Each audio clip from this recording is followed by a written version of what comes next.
आदरणीय भैया साहेबांची कार्य एवढे मोठे आहे की एका शब्दामध्ये किंवा 2 मिनिटांमध्ये व्यक्त होऊ शकत नाही, म्हणून मी माझ्या कवितेतूनच व्यक्त करण्याचा प्रयत्न करते। वसमतचे आमदार शोभती जयांचे राजू भैया नाव, तुफाना परी कीर्ती गाजते तयांचे वसुमती नगरी गाव। तृप्त होते पाहुणी नयन हे भयांचे कार्य आहे विशाल, तृप्त होते पाहुणी नयन हे भैयाचे कार्य आहे विशाल। वादळातही अखंड जळते नित्य सत्कार्याची मशाल, कार्य करते हे ऐशी सोबती जसे शिवबा संगे हंबीर राव, कार्य करते हे ऐशी शोभती जसे शिवबा संगे हंबीर राव।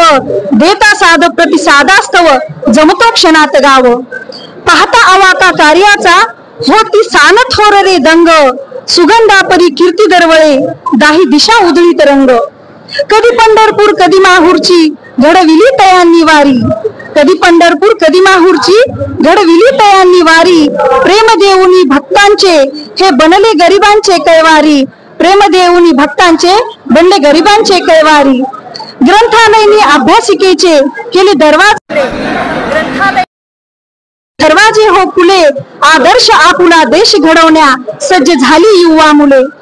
भैया महती तुमच्या कार्याची या काव्यात न सामावती, भैया महती तुमच्या कार्याची या काव्यात न सामावती। वस्ती तुमची मनामनामध्ये तुमच्या सत्कार्याची पावती। चंदनासम नित्य झिजूनी नित्य झिजूनी जनतेस सुगंध हो द्यावा, छत्रपतींचा वारसा हा पुढे पुढे चालवावा, छत्रपतींचा वारसा हा पुढे पुढे चालवावा। माननीय राजूभैया नवघरे यांनी जे आमच्या गुरुगौरव म्हणजे शिक्षकांचा सन्मान केला त्याबद्दल संपूर्ण शिक्षक बंधू भगिनींच्या वतीने आणि मी अगदी अंतःकरणापासून मी त्यांचे आभार मानते। आणि शेवटी त्यांना मी एकच शिक्षक म्हणून शब्द देते की शिक्षक म्हणून प्रामाणिक कार्य करू, ठेवा आमच्यावर विश्वास, शिक्षक म्हणून प्रामाणिक कार्य करू, ठेवा आमच्यावर विश्वास। विद्यार्थी आणि शाळेसाठी आम्ही अर्पू श्वासनश्वास, विद्यार्थी आणि शाळेसाठी आम्ही अर्पू श्वासनश्वास। धन्यवाद।